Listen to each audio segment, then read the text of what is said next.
কি গো, বাড়িতে এক মুঠো চাল নেই, কি খাবে তার চিন্তা আছে?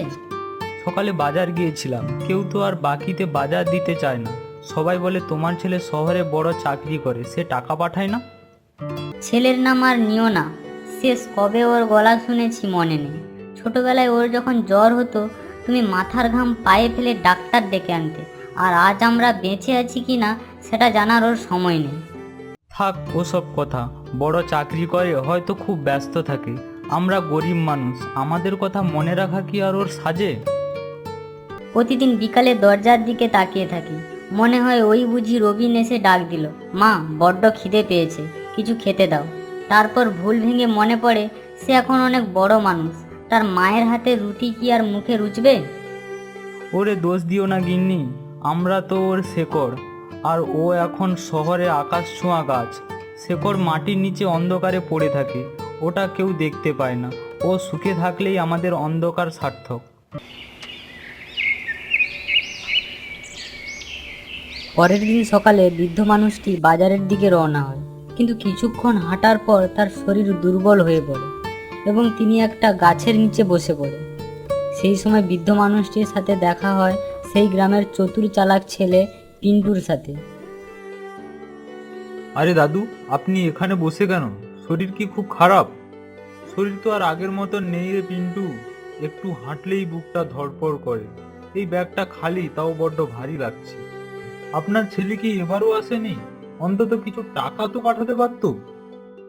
ওরে দোষ দিস না পিন্টু, শহর জায়গাটা হয়তো খুব কঠিন, সেখানে বোধহয় বাবা মায়ের জন্য কোনো স্থান নেই। আমি শুধু ভাবছি আমরা মরে গেলে ও জানতে পারবে তো? এটা কোনো কথা হলো? আপনি ওর জন্য নিজের জমিন বিক্রি করে দিলেন আর সে আমোদ প্রমোদে মত্ত। বাজারের খালি ব্যাগটা নিয়ে যখন রাস্তার মোড়ে দাঁড়ায় তখন লজ্জায় মাথা নিচু হয়ে যায়। লোকে যখন ওর কথা জিজ্ঞেস করে তখন মিথ্যে করে বলি, রবিন খুব ব্যস্ত, ও তো আমাদের রোজ ফোন করে। দাঁড়ান দাদু, দেখছি কি করা যায়। আপনি বাড়ি যান, আমি একটা ব্যবস্থা করছি। না, এই বুড়ো মানুষটার কষ্ট আর চোখে দেখা যাচ্ছে না। কিছু একটা ব্যবস্থা করতে হবে, যাতে বেটা রবিন বুঝতে পারে তার বাবা মা কতখানি কষ্টে আছে।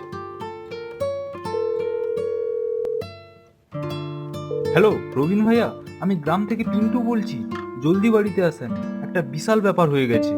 কি হয়েছে পিন্টু? আমি খুব ব্যস্ত, সংক্ষেপে বলো। আরে ভাই, ব্যস্ততা ছাড়েন। আপনার বাবা কাল পুরনো জমিন খুঁড়তেই একটা সোনার কলসি পেয়েছে, কলসি ভর্তি মোহর। কি বলছো, সোনা? হ্যাঁ সোনা, কিন্তু গ্রামের মানুষের নজর পড়েছে। আপনি যদি আজকে রাতের মধ্যে না আসেন তবে পুলিশ বা চোর কেউ না কেউ নিয়ে যাবে। তুমি বন্ধু পিন্টু একটু নজর রাখো, আমি আজই গ্রামে আসছি। হ্যাঁ তাড়াতাড়ি আসো।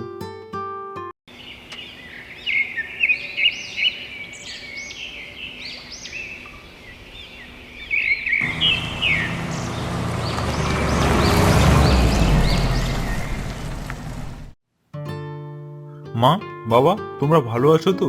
তোমাদের কথা মনে পড়তেই দৌড়ে শহর থেকে চলে এলাম, শুধু তোমাদের কথা ভেবে। তুই এসেছিস রবিন, কতদিন দেখিনি বাবা তোকে। তোকে দেখে আমার মনটা জুড়ে গেল। হ্যাঁ মা, তোমাদের কথা খুব মনে পড়ছিল, তাই একটুও সময় নষ্ট না করে চলে এলাম। রবিন, কি হট করে এই অসময়ে কোনো বিপদ হয়েছে বাবা? বাবা, বিপদ আমার নয়, বিপদ তোমাদের। তাই তোমাদের বিপদের কথা ভেবে আমি এলাম তোমাদের কাছে। আমাদের বিপদ? আমাদের কোনো বিপদ হবে না। আমাদের কাছে কোনো সোনায় ভরা কলসি নেই যে চোর আমাদের মেরে চুরি করে নিয়ে যাবে। আমরা গরিব মানুষ, কিছু থাকলে দিনে দুমুঠো খাই, আর কিছু না থাকলে খাই না। মিথ্যে কথা বলছো বাবা, তোমার কাছে যে সোনায় ভরা কলসিটা আছে সেটার কথা কই বলছো না? সোনায় ভরা কলসি?